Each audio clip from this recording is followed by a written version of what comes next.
वो बोलता है कि लाइट वेव नहीं होती है, लाइट क्या होती है, पार्टिकल होती है। तो वेव नेचर है लाइट का, ये किससे प्रूव होता है कि लाइट का वेव नेचर है? ये प्रूव होता है आपके डिफ्रैक्शन से प्रूव होता है, आपके इंटरफेरेंस से प्रूव होता है। लेकिन लाइट का पार्टिकल नेचर है, ये किससे प्रूव होता है? ये प्रूव होता है फोटो इलेक्ट्रिक इफेक्ट से। किससे प्रूव होता है? जो अपन इस चैप्टर में पढ़ेंगे, फोटो इलेक्ट्रिक इफेक्ट से। तो लाइट पार्टिकल है, इसका भी एक्सपेरिमेंटल प्रूफ है। लाइट वेव है, इसका भी एक्सपेरिमेंटल प्रूफ है। तो क्वेश्चन ये है कि लाइट बेसिकली होती क्या है ना? तो बेसिकली इस क्वेश्चन का आंसर तो देखो मैं नहीं करूंगा, कोई भी नहीं कर सकता अभी राइट नाउ तो। लेकिन हाँ, हम इस चैप्टर में पढ़ेंगे कि फोटो इलेक्ट्रिक इफेक्ट होता क्या है। What do we mean by photoelectric effect? तो तुम सब ध्यान से देखना। अब देखो, सबसे पहले आप लिखो फोटोन के बारे में कि व्हाट इज अ फोटोन। तो हम ये एज्यूम करते कि लाइट कैसे चलती है, लाइट एक पार्टिकल से बनी हुई है, तो उस पार्टिकल को हम क्या बोलते हैं? फोटोन। तो लिखो अपनी कॉपी में, a packet or bundle of energy is called as photon. और किसी भी फोटोन की एनर्जी जो होती है, E इक्वल टू होती है एच न्यू। एच है आपका प्लैंक्स कांस्टेंट, तो अगर आपको नहीं पता है तो एच की वैल्यू होती है 6.626 इंटू 10⁻⁻34 जूल सेकेंड। और न्यू होती है, ये जो न्यू है ये होती है आपकी फ्रिक्वेंसी। और याद रखना, ये फ्रिक्वेंसी किस में लेना? हर्ट्स में लेना, ठीक है? और अगर तुम्हें नहीं पता हो तो सी इक्वल टू होता है न्यू लैम्डा। तो सी होता है स्पीड ऑफ लाइट, तो वो कितनी होती है? 3 × 10⁸ न्यू होती है आपकी फ्रिक्वेंसी, लैम्डा होती है आपकी वेवलेंथ। तो देखो इसने क्या किया, न्यू की जगह सी इक्वल टू न्यू लैम्डा है, तो न्यू की जगह अपन क्या लिख सकते हैं? C by lambda. तो इसने क्या किया, न्यू की जगह लिखा सी बाय लैम्डा। तो एक फोटोन की एनर्जी निकालने के लिए आपको खाली क्या चाहिए होती है? आपको खाली क्या चाहिए होती है? फ्रिक्वेंसी। तो E equal to H nu, या फिर अपन लिख सकते हैं एच सी बाय लैम्डा। ठीक है, तो लिखो अपनी कॉपी में, इसको लिख लो अपनी कॉपी में। प्रॉपर्टी बाद में लिखना, पहले लिख लो, फिर अपन इसके न्यूमेरिकल सॉल्व करते हैं। अपन क्या करते हैं? इसके न्यूमेरिकल सॉल्व करते हैं। तो a packet or bundle of energy is called as photon.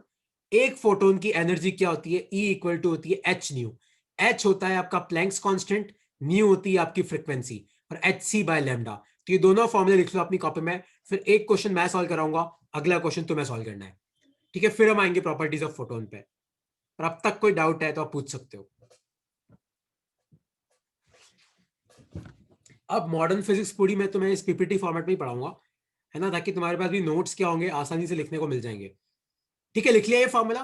तो अब तुम ध्यान से देखो, एक क्वेश्चन तुम सॉल्व करो। सबके लिए एक क्वेश्चन है मेरे पास, फाइंड, क्वेश्चन है मेरे पास, find energy of photon of frequency. आपको फ्रीक्वेंसी दे रखी है 10⁻20 हर्ट्ज। तो आप मुझे बताओ कि आपके पास एक फोटोन है जिसकी फ्रीक्वेंसी है 10⁻20 हर्ट्ज। तो आप मुझे बताओ कि इस फोटोन की एनर्जी कितनी होगी? तो E का फॉर्मूला होता है एच न्यू। चेक करो, H की जगह क्या आ जाएगा? 6.626 इंटू 10⁻⁻34, और फ्रीक्वेंसी की जगह क्या आ जाएगा? 10⁻20। और याद रखना, इसका आंसर किस में आएगा? जूल में। तो चेक करो कितना आया, 6.626 इंटू 10⁻⁻14 जूल। किसी को अब इसमें कोई डाउट है तो आप पूछ सकते हो, किसी को इसमें कोई डाउट है तो आप पूछ सकते हो। तो अगर मैं तुम्हें बोलूं कि मेरे पास एक फोटोन की फ्रीक्वेंसी है, तो बताओ उस फोटोन के पास कितनी एनर्जी है? तो आपको याद रखना है ये formula, E equal to H nu. किसी को इसमें कोई डाउट है तो आप पूछ लो।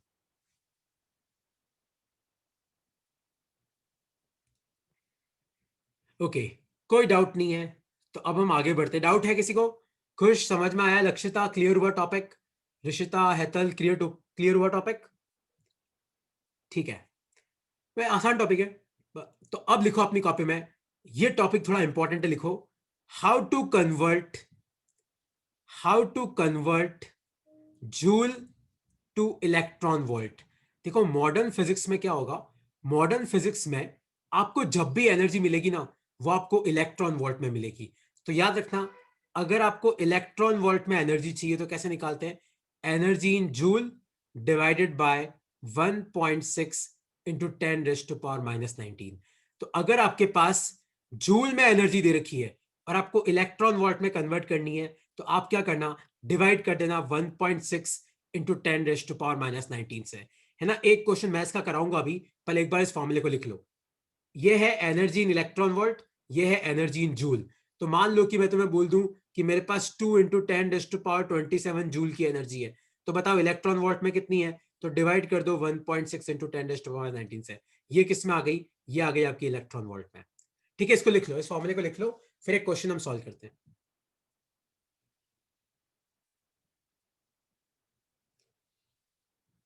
इसको लिख लो आराम से ना, और फिर एक पूरा क्वेश्चन तुम्हें सॉल्व करना है, फिर एक पूरा क्वेश्चन आपको सॉल्व करना है।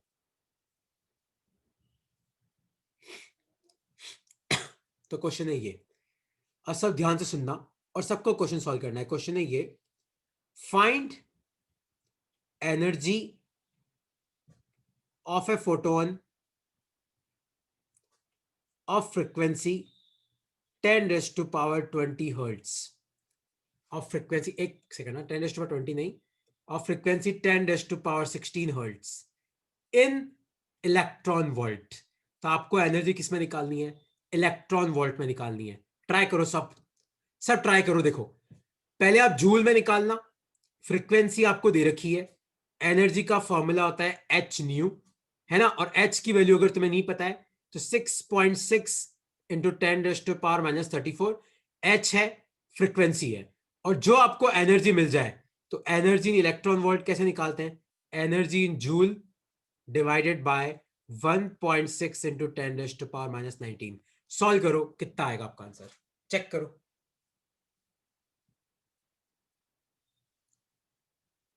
चेक करो कितना आ रहा है। सब सब लगाओ दिमाग, कितना आ रहा है इसका आंसर?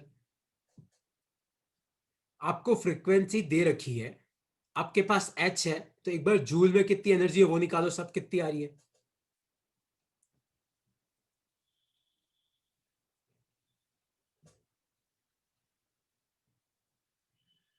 कितनी आएगी? तो चेक करो कितनी आएगी है। 6.6 इंटू 10⁻34 में से 16 गए तो 18 बचे, तो -18 जूल इतना ही आया सबका। 6.6 इंटू 10⁻18 और डिवाइड कर दो 1.6 इंटू 10⁻19 से, तो 16 4 के आसपास, 4.1 के आसपास आएगा ये। और इसको ऊपर लेके जाओ तो ये खाली आपका बचेगा 4.1 इंटू 10, तो आपका आंसर आ जाएगा 41 इलेक्ट्रॉन वोल्ट। किसी को अब इस क्वेश्चन में कोई डाउट है तो आप पूछो यार, प्लीज यार। कल्पित कोई डाउट है? ऋषिता, हेतल, कोई डाउट है? विमन्यु, तो पूछो कि सर आपने कैसे किया लक्ष्य, ताकि तुम्हें समझ में आ गया। सर क्लियर है। कामाक्षी, कोई डाउट है? देवांश, कोई भी डाउट है तो पूछो यार। नहीं ठीक है, सर क्लियर है। हाँ क्लियर है। तो देखो यार, मैं फिर क्या टाइम वेस्ट नहीं करता हूँ इस पे। तो देखो, तो हम लोगों ने एनर्जी निकालना सीख लिया कि किसी भी फोटोन की एनर्जी हम कैसे निकालते हैं। अब देखो, लिखो अपनी कॉपी में प्रॉपर्टीज ऑफ फोटोन। तो टॉपिक लिखो अपनी कॉपी में, प्रॉपर्टीज ऑफ फोटोन। देखो, सबसे पहली प्रॉपर्टी है, a photon travels at a speed of light C in vacuum. ठीक है, ये आसान है, तुम्हें पता है कि वैक्यूम में स्पीड ऑफ लाइट कितनी होती है? 3 इंटू 10⁸, और लाइट अगर पार्टिकल से बनी है तो पार्टिकल की भी वही स्पीड होगी। दूसरा है, it has zero rest mass. इसका रेस्ट मास क्या होता है? जीरो, है ना। तो अब ये अगले 3 पॉइंट मैं तुम्हें समझा रहा हूं, सब ध्यान से समझना। अगले 3 पॉइंट मैं तुम्हें समझा रहा हूं, देखो एक सेकंड ना, अगले 3 पॉइंट, सेकंड थर्ड फोर्थ, देखो। तो अगर मान लो आपके पास कोई फोटोन है जिसकी फ्रीक्वेंसी है न्यू, तो इसके पास कितनी एनर्जी होती है? H new. और आइंस्टीन के हिसाब से अगर किसी के पास एनर्जी है तो उसके पास मास भी होता है। तो एक एनर्जी का फॉर्मूला ये, एक एनर्जी का फॉर्मूला ये, तो एच न्यू किसके बराबर हो गया? बेसिकली एम सी स्क्वायर के हो गया। तो सपोज करो कि आपके फोटोन का मास है एम, और आपके फोटोन की स्पीड कितनी होती है? सी, स्पीड ऑफ लाइट। चेक करो, एच न्यू, और याद है न्यू को अपन क्या लिख सकते हैं? C by lambda. तो इक्वल टू क्या आएगा? M C square. तो आपका सी से सी गया, तो आपका मास कितना आया? आपका मास आया एच अपॉन सी इंटू लेमडा। लिख लो अपनी कॉपी में, एच अपॉन सी लेमडा। लिख लो अपनी कॉपी में इसको। देखो, E equal to H nu हमने पढ़ लिया, पर आइंस्टीन बोलता है कि दुनिया में किसी भी बॉडी के पास एनर्जी है तो उसके पास मास भी होगा। तो एनर्जी का एक और फॉर्मूला क्या है? Equal to M C square. तो H nu equal to M C square. और एच न्यू को अपन क्या लिख सकते हैं? देखो, याद है सी इक्वल टू क्या था? New lambda. तो अपन न्यू को क्या लिख सकते हैं? C by lambda. तो मैंने सी बाय लेमडा रखा, एक सी से एक सी गया, तो आपका m कितना आ जाएगा, h अपॉन सी लेमडा, इसको बोलते हैं हम काइनेटिक मास। तो एक बात याद रखना, अगर फोटोन चलता है तब भी उसकी वेलोसिटी है, अगर फोटोन रुक जाएगा तो उसकी वेलोसिटी नहीं होगी, तो इसको बोलते हैं काइनेटिक मास। तो याद रखना, अगर फोटोन रेस्ट पे है तो उसका मास 0 है, अगर फोटोन चल रहा है तभी उसका मास होगा, है ना। अगर आपका फोटोन चल रहा है तो काइनेटिक मास मतलब अगर आपका फोटोन चलता है तो उसका मास क्या होता है, h एक कांस्टेंट है, c एक कांस्टेंट है और लैम्डा आपकी वेवलेंथ है। लेकिन अगर आपका फोटोन रेस्ट पे है, अगर मान लो कोई फोटोन रुक गया, तो rest mass of photon is 0। Rest mass मतलब अगर आपका फोटोन रुक गया तो उसका मास क्या हो जाएगा, 0।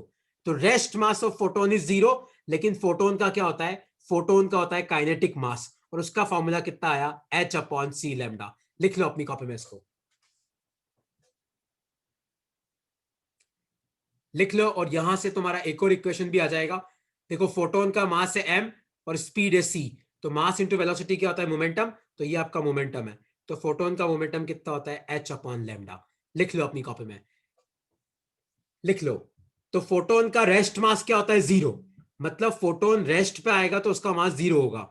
लेकिन अगर फोटोन चल रहा है तो उसके पास काइनेटिक मास होगा, कितना होगा, h अपॉन सी लैम्डा। और फोटोन का मोमेंटम कितना होता है, लिख लो अपनी कॉपी में, लीनियर मोमेंटम ऑफ फोटोन होता है h अपॉन लैम्डा। लिख लो इसको, आराम से लिख लो, क्योंकि ये जितनी लाइंस वहां पे लिखी हुई ना प्रॉपर्टीज में, सब लाइन से क्वेश्चन बन सकते हैं। तो रेस्ट मास कितना होता है, 0, काइनेटिक कितना होता है, ये रहा, डिराइव कर रखा है। ठीक है, किसी को इसमें डाउट है तो आप पूछ सकते हो।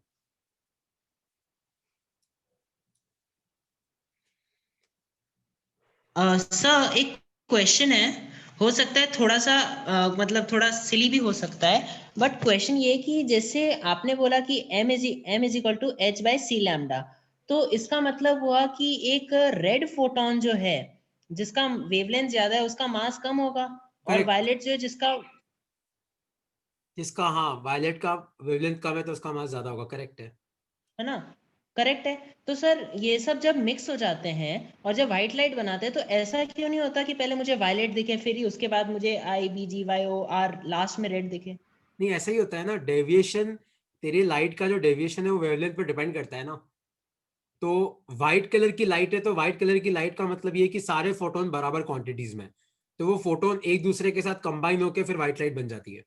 तो फोटोन क्या होते हैं, कंबाइन भी हो सकते हैं, तो दो फोटोन कंबाइन होकर बड़ा फोटोन भी बन सकता है, ऐसा होता है वो।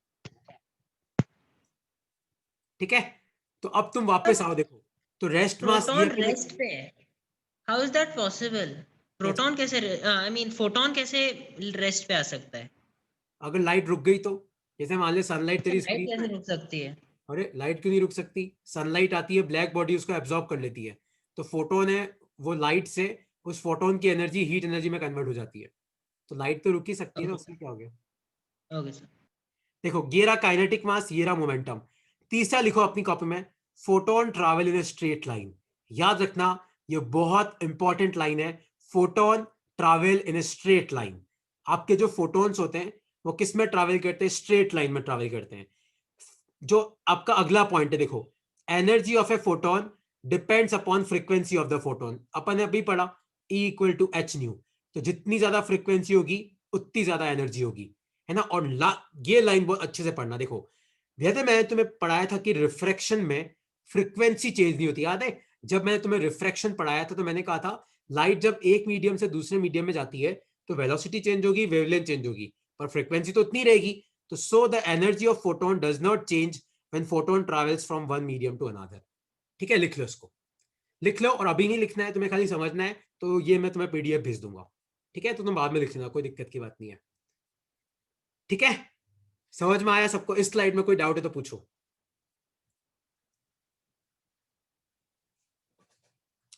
ओके, देखो, तुम मिस भी हो जाए तो तुम बाद में लिख लेना, है ना, आराम से लिख लेना, कोई दिक्कत की बात नहीं है। अब मैं नेक्स्ट स्लाइड पे आ रहा हूँ, देखो, एक सेकंड ना। ओके, अच्छा, ये पढ़ो अगली प्रॉपर्टी। तो मैंने तुम्हें क्या कहा था, एक मीडियम से लाइट दूसरे मीडियम में जाती है तो फ्रीक्वेंसी सेम रहती है, आपकी वेलोसिटी चेंज होती है, वेवलेंथ चेंज होती है। तो देखो, wavelength of the photon changes in different media, so velocity of a photon is different in different medium. ठीक है, फोटोन्स आर इलेक्ट्रिकली न्यूट्रल, आपके फोटोन न्यूट्रल होते हैं, फोटोन पे कोई चार्ज नहीं होता है, and photons are not deviated by magnetic and electric field, क्योंकि इलेक्ट्रिक फील्ड का जो फोर्स होता है वो होता है क्यूई, और मैग्नेटिक फील्ड का फोर्स होता है वो होता है क्यूवीबी। तो अगर फोटोन न्यूट्रल है, मतलब फोटोन पे अगर चार्ज जीरो है, तो फोटोन पे ना तो इलेक्ट्रिक फील्ड फोर्स लगाएगी ना मैग्नेटिक फील्ड फोर्स लगाएगी। लिख लो इन तीनों प्रॉपर्टी को, और कोई डाउट है तो पूछ सकते हो आप।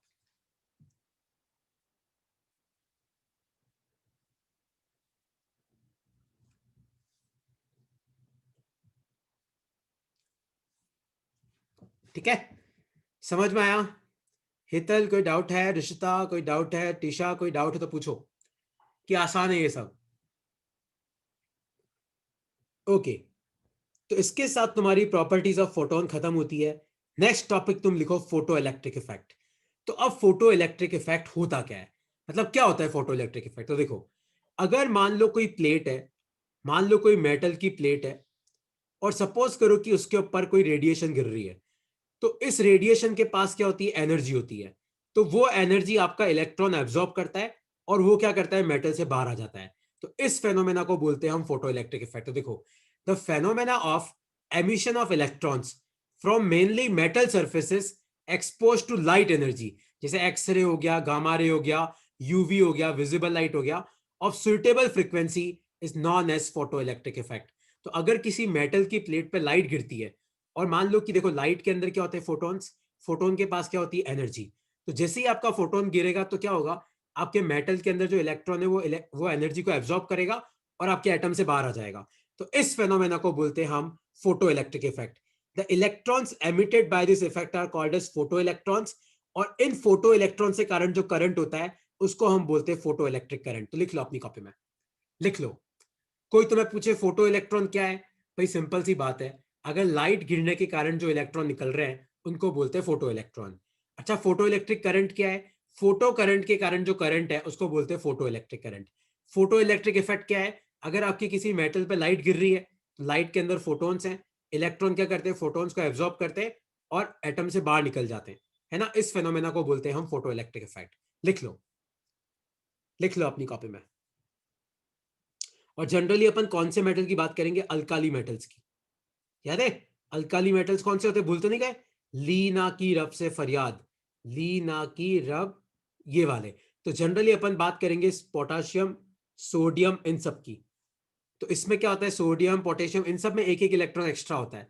तो ये वैसे ही अपना इलेक्ट्रॉन देने के लिए बैठे हुए हैं, लेकिन क्या है कि उस इलेक्ट्रॉन को निकालने के लिए थोड़ी बहुत एनर्जी तो चाहिएगी। वो अपने को कहां से मिलती है? लाइट से मिलती है। तो लिख लो, और इस स्लाइड में कोई डाउट है तो आप पूछ सकते हो।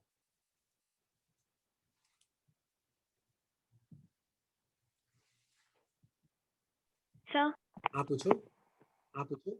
सर ई का formula H C by lambda भी है, तो अगर डिफरेंट मीडियम में वेवलेंथ चेंज हो रही है तो उसके कारण एनर्जी भी तो चेंज होगी। ई, हाँ, E equal to H C by lambda.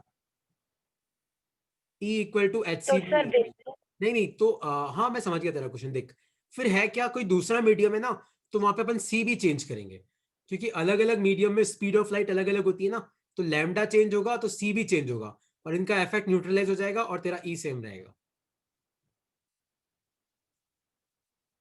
Okay. है ना? क्योंकि अगर लाइट किसी दूसरे मीडियम में जाती है तो वेलोसिटी हो जाती है वी बाय एन, वेवलेंथ भी हो जाता है लैम्डा बाय एन, तो वो एन से एन कट जाएगा, तेरा ई उतना ही रहेगा फिर भी।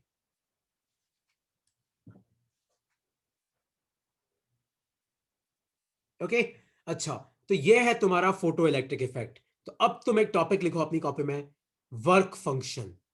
तो देखो, वर्क फंक्शन होता क्या है? तो minimum energy required, minimum energy required for photoelectric emission, minimum energy required for photoelectric emission is called as work function, is called as work function। तो वर्क फंक्शन का मतलब है, इसको डिनोट करते हैं फाई नॉट से। तो work function का मतलब है कि अगर आपको किसी मेटल से इलेक्ट्रॉन निकालने हैं, तो क्या मिनिमम एनर्जी लगेगी, उसको बोलते हैं वर्क फंक्शन। तो minimum energy required for photoelectric emission is called as work function. है ना? लिख लो अपनी कॉपी में, कि अगर एग्जाम में आ जाए डिफाइन वर्क फंक्शन, तो वर्क फंक्शन का मतलब है कि मिनिमम क्या एनर्जी लगेगी फोटो इलेक्ट्रिक एमिशन के लिए, उस मिनिमम एनर्जी को बोलते हैं वर्क फंक्शन।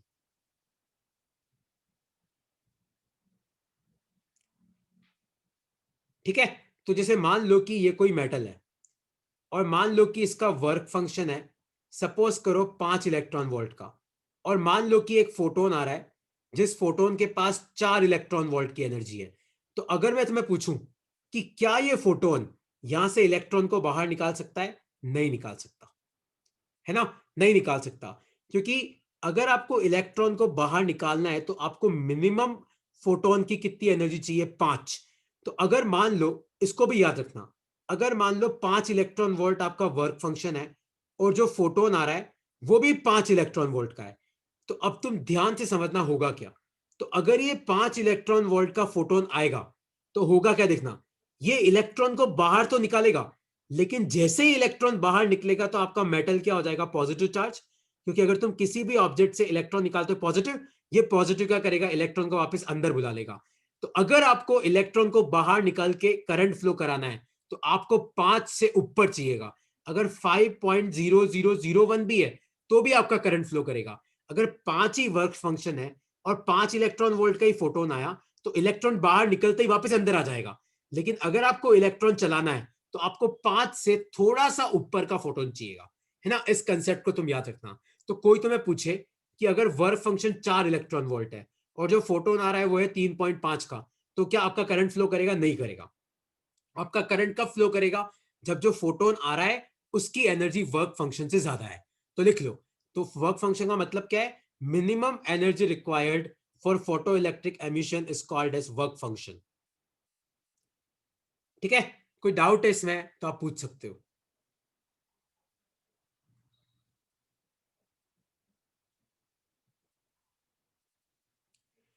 ओके, कोई डाउट नहीं है तो देखो एक क्वेश्चन तुम सॉल्व करो।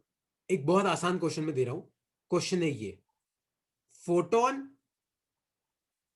Of frequency 10⁻15 hertz strikes a metal of work function 3 electron volt, will emission happens or not।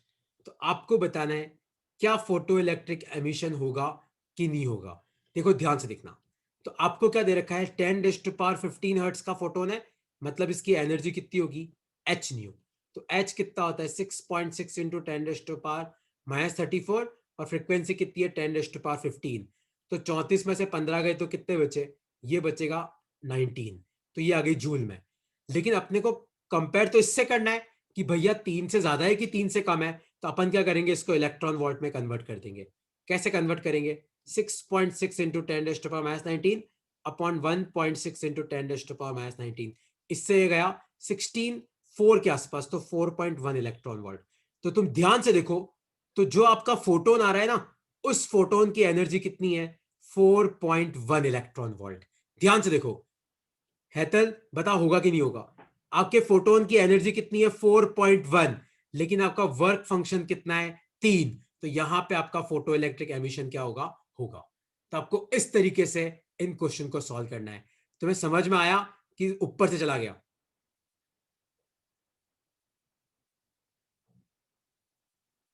Divansh clear हुआ कि नहीं क्लियर हुआ, मैंने क्वेश्चन कैसे किया। रिशिता, विमन्यु, आया समझ में कि नहीं समझ में आया। तो जो फोटोन आ रहा है उसकी एनर्जी निकालो, चेक करो इलेक्ट्रॉन वोल्ट में कितनी, तो फोटोन की 4.1 है पर वर्क फंक्शन 3 है, तो आपका एमिशन होगा। ठीक है, कोई डाउट नहीं है इसमें, तो हम आगे बढ़ते हैं। खुश, कोई डाउट है? सर एक बात पूछनी हाँ पूछो। थी। सर ऐसा हो सकता है क्या कि ये जो इफेक्ट है ये कभी ना कभी रुकेगा क्या? इफेक्ट मतलब रुकेगा मतलब? मतलब अगर मैं एनर्जी जो है, अगर थ्रेशोल्ड से मैं थ्रेशोल्ड जितनी एनर्जी दूं तो चलो इलेक्ट्रॉन निकलेगा, पर क्या वो कंटिन्यूसली निकलता ही रहेगा? हाँ मतलब देख, अगर यहाँ से इलेक्ट्रॉन निकलेंगे और करंट फ्लो करेगा तो वापस पीछे से प्लेट में आ जाएंगे। तो कंटिन्यूसली अगर लाइट ओके आती रहेगी तो इलेक्ट्रॉन ऐसे चेन में घूमता ही रहेगा। Okay sir. ठीक है, अच्छा नेक्स्ट लिखो तुम। नेक्स्ट टॉपिक लिखो, थ्रेशोल्ड फ्रीक्वेंसी। अब थ्रेशोल्ड फ्रीक्वेंसी का मतलब क्या है, लिखो अपनी कॉपी में। थ्रेशोल्ड फ्रीक्वेंसी का मतलब है कि मिनिमम फ्रीक्वेंसी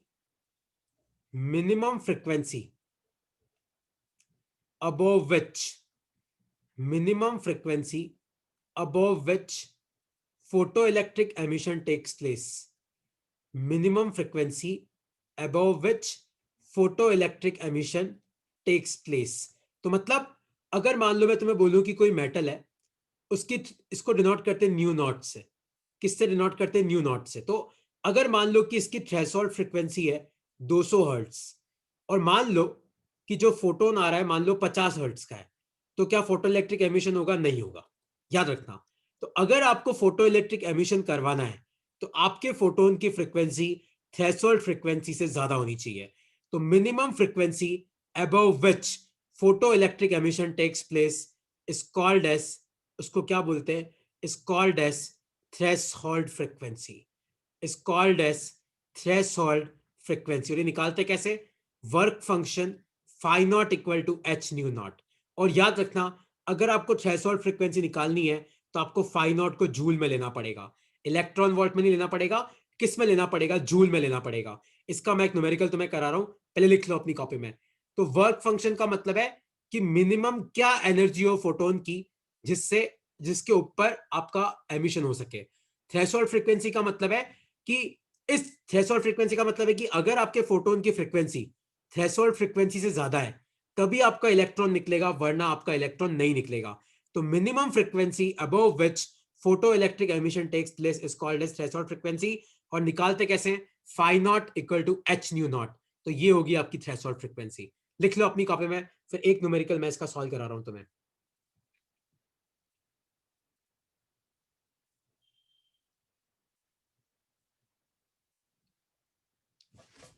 लिख लो, minimum frequency above which photoelectric emission takes place is called as threshold frequency. तो phi not equal to H nu naught. H Planck's constant है, न्यू नॉट आपकी थ्रेशोल्ड फ्रीक्वेंसी है, फाई नॉट आपका work function है। लेकिन याद रखना, work function किस में लेना? वर्क फंक्शन आप लेना जूल में। किस में लेना? जूल में, है ना। कैसे कन्वर्ट करते हैं जूल में, देखो मैं तुम्हें सिखाता हूं। तो क्वेश्चन लिखो अपनी कॉपी में। क्वेश्चन है ये, a metal has work function of 5 electron volt. तो मेरा क्वेश्चन है कि बताओ थ्रेशोल्ड फ्रीक्वेंसी कितनी होगी। तो क्या फॉर्मूला पुट करना? Phi not equal to H nu not. लेकिन याद रखना ये आपको इलेक्ट्रॉन वोल्ट में दे रखा है, तो इलेक्ट्रॉन वोल्ट से जूल में करना है तो आपको मल्टीप्लाई करना है, जूल से इलेक्ट्रॉन वोल्ट में करना है तो डिवाइड करना है। ये तुम याद रखना। और एच कितना होगा? 6.6 इंटू 10⁻34 इंटू आ जाएगा न्यू नॉट। तो इसको सॉल्व करोगे तो आपको थ्रेशोल्ड फ्रीक्वेंसी मिल जाएगी। ठीक है, लिख लो इसको। और अब तक कोई डाउट है तो आप पूछ सकते हो।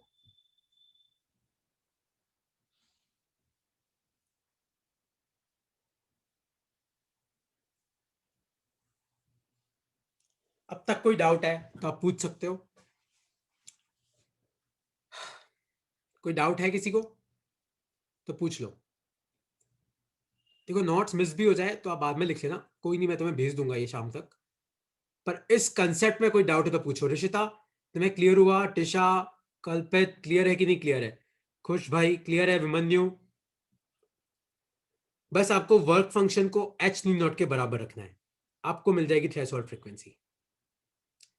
ठीक है, अच्छा समझ में आया तुम्हें? अच्छा नेक्स्ट लिखो अपनी कॉपी में, नेक्स्ट टॉपिक लिखो, वो है थ्रेशोल्ड वेवलेंथ। नेक्स्ट टॉपिक लिखो अपनी कॉपी में, वो है थ्रेशोल्ड वेवलेंथ। तो थ्रेशोल्ड वेवलेंथ कैसे निकालते देखो। तो जो फाई नॉट है वो क्या था? एच न्यू नॉट, और न्यू नॉट को लिखो आप एच सी बाय लैम्डा। लेकिन याद रखना यहां पे उल्टा होता है। तो थ्रेशोल्ड वेवलेंथ की डेफिनेशन है maximum wavelength, maximum wavelength up to which, maximum wavelength up to which photoelectric emission takes place, maximum wavelength up to which photoelectric emission takes place। इसका मतलब है जैसे सपोज करो कि कोई मेटल है और उसका थ्रेशोल्ड वेवलेंथ आपको दे रखा है 100 नैनोमीटर, और मैं बोलूं कि एक फोटोन आ रहा है 50 नैनोमीटर का और एक फोटोन आ रहा है 150 नैनोमीटर का, तो मेरा क्वेश्चन है कि बताओ इन दोनों में से किसके कारण एमिशन होगा। याद रखना, अगर आपका थ्रेशोल्ड वेवलेंथ 100 है तो 100 से कम के कारण होगा, 150 के कारण नहीं होगा, है ना। तो maximum wavelength up to which photoelectric emission takes place, मतलब अगर आपकी वेवलेंथ इससे ज्यादा है तो नहीं होगा, इससे कम है तभी होगा। तो थ्रेशोल्ड फ्रीक्वेंसी और वेवलेंथ में उल्टा होता है। फ्रीक्वेंसी में क्या होता है, ज्यादा है तभी होगा, वेवलेंथ में क्या होता है, कम है तभी होगा, है ना। तो ये डेफिनेशन तुम याद रखना, डेफिनेशन और फॉर्मूले से तुम्हें समझ में आ जाएगा। और याद रखना फाइव नोट भी यहाँ पे झूल में ही लेना, लिख लो, और कोई डाउट है इसमें तो पूछो।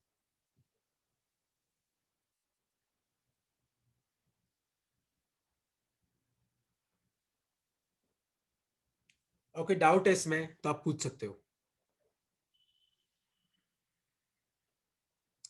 तो maximum wavelength up to which photoelectric emission takes place वो होती है थ्रेशोल्ड वेवलेंथ, और निकालते कैसे, जो वर्क फंक्शन है is equal to H C by lambda not. और याद रखना यहाँ पे वर्क फंक्शन जूल में लेना, ठीक है। और कोई डाउट है इसमें तो आप पूछो। बस एक टॉपिक मुझे आज और कराना है, मतलब जो मेरे आज के टॉपिक्स हैं। कोई डाउट है तो पूछो अब तक। ओके, कोई डाउट नहीं है तो अब तुम ध्यान से देखो, एक टॉपिक लिखो अपनी कॉपी में। देखो, सपोज करो कि मैं तुम्हें बोलता हूं कि मेरे पास एक ये प्लेट है और इस पे एक लाइट आ रही है और उस लाइट की इंटेंसिटी है आई। तो मेरा क्वेश्चन है कि बताओ टी टाइम में कितने फोटॉन्स आएंगे। तो ये फॉर्मूला तुम याद रखना, नंबर ऑफ फोटॉन्स का फॉर्मूला होता है intensity into area into time divided by H new. लिख लो अपनी कॉपी में, बहुत इंपॉर्टेंट फॉर्मूला इस चैप्टर का, कि अगर मैं तुम्हें बोलूं कि बताओ किसी एरिया पे टी टाइम में कितने फोटॉन्स आए, तो नंबर ऑफ फोटॉन्स का फॉर्मूला होता है intensity into area into time divided by H new. New होता है फ्रीक्वेंसी ऑफ फोटॉन, इंटेंसिटी मतलब लाइट की इंटेंसिटी कितनी है, एरिया मतलब प्लेट का एरिया कितना है, टाइम मतलब कितने टाइम में, और नंबर ऑफ फोटॉन्स। और तुम ध्यान से देखो, number of photons is directly proportional to intensity. तो जितनी ज्यादा लाइट की इंटेंसिटी होगी उतने ज्यादा आपके फोटॉन्स आएंगे। तो लिख लो अपनी कॉपी में, number of photons is equal to intensity into area into time upon आएगा H nu. H Planck's constant है, न्यू आपकी फ्रीक्वेंसी है। लिख लो अपनी कॉपी में इसको।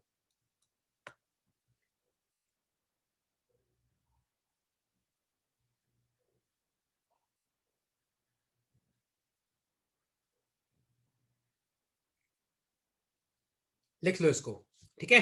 और एक क्वेश्चन तुम सॉल्व करो, इसी टॉपिक का एक क्वेश्चन सॉल्व करो आप। तो क्वेश्चन है ये, सपोज करो कि आपके पास ये कोई प्लेट है जिसका एरिया है 2 मीटर स्क्वायर, और मेरा क्वेश्चन है कि यहां पे ऊपर से एक लाइट आ रही है, उस लाइट की इंटेंसिटी है 20 वाट पर मीटर स्क्वायर। अगर तुम्हें नहीं पता हो तो इंटेंसिटी की यूनिट ये होती है वाट पर मीटर स्क्वायर, है ना। तो आपकी इंटेंसिटी कितनी है, 20 वाट पर मीटर स्क्वायर, एरिया आपको 2 मीटर स्क्वायर दे रखा है, और मेरा क्वेश्चन है फाइंड फोटॉन्स रिसीव्ड इन, मेरा क्वेश्चन है find photons received in 2 minutes. तो आपको बताना है कि 2 मिनट में यहाँ पे कितने फोटोन आए, और आपको फ्रीक्वेंसी दे रखी है 100 हर्ट्ज। देखो ना नंबर ऑफ फोटॉन्स कितना आएंगे, देखो नंबर ऑफ फोटॉन्स का फॉर्मूला अगर आप पुट करो तो क्या होता है, इंटेंसिटी इनटू एरिया कितना है 2, टाइम कितना है, ध्यान से देखो 2 मिनट, तो उसको सेकंड में कन्वर्ट करना, 2 × 60, नीचे एच न्यू, एच की जगह क्या आएगा 6 इंटू ये आ जाएगा, और फ्रीक्वेंसी कितनी है ध्यान से देखो 100 हर्ट्ज, ये आपका 100। तो ये आ गए तुम्हारे नंबर ऑफ फोटॉन्स, है ना। तो ये सारे फॉर्मूले याद रखना। अब तक कोई डाउट है तो आप मुझे पूछो, बस इसको सॉल्व कर लेना, इससे आपको नंबर ऑफ फोटॉन्स मिल जाएंगे।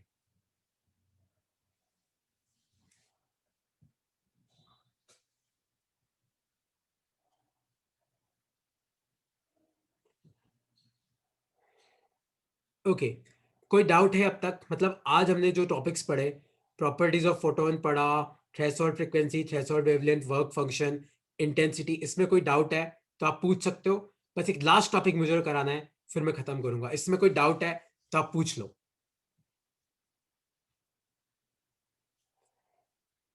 ठीक है, तो जो मेरे को टॉपिक कराना है वो मैं फिर आइंस्टीन के साथ ही करा दूंगा। तो देखो नेक्स्ट क्लास में बेसिकली हम लोग आइंस्टीन की फोटो इलेक्ट्रिक इक्वेशन और ग्राफ करेंगे, और I hope so next class में अपना चैप्टर खत्म भी हो जाएगा, है ना। ज्यादा बड़ा चैप्टर नहीं है, एटम भी छोटा सा है, न्यूक्लियस तो 1 दिन का है और सेमी भी 2 दिन का है ना। कोई डाउट है तो अब तुम साथ साथ मॉडर्न फिजिक्स के क्वेश्चन करते जाना, क्योंकि मॉडर्न फिजिक्स बहुत स्कोरिंग है, मतलब बहुत ईजी भी है ना। और कोई डाउट है तो मुझे पूछो, वरना ये मीटिंग बहुत जल्दी खत्म होने वाली है। कोई डाउट है तो आप पूछ सकते हो।